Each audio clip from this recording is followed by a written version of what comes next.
Greetings. Our readings today are Genesis chapters 32 to 34. Jacob prepares to meet up with his brother Esau, but turns to God in prayer when he is alarmed to find out that Esau is going to meet up with him with about 400 men. I think we'd all turn to God in prayer when confronted with such a situation. Now, our readings today contain one of my favorite Bible stories. It's Jacob wrestling with God. Now, it isn't clear that it's God who Jacob is wrestling with from the beginning of this encounter, but by the end of it, Jacob is surprised to still be alive. Jacob demands a blessing, but he receives a new name, Israel, which means to wrestle with God, or as one commentary puts it, one who contends with God. It's in wrestling with God that Jacob's hip was put out of joint and he'd be left with a limp.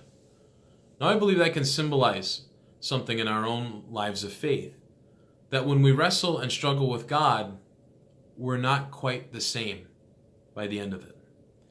How has God blessed you in wrestling with God and struggling with God? How has God blessed you in coming out of that struggle? And how have you never been left quite the same again? Now we read that all this hype and build up on a confrontation between Esau and Jacob turns out to be somewhat underwhelming.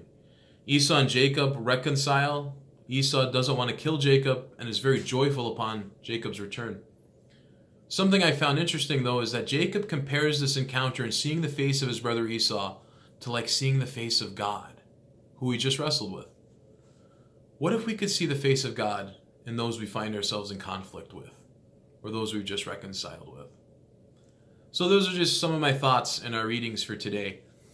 And how do we see God's blessing in the midst of our struggle with God, after a struggle with God? And can we see the face of God in those we find ourselves in conflict with? Take care, and God bless.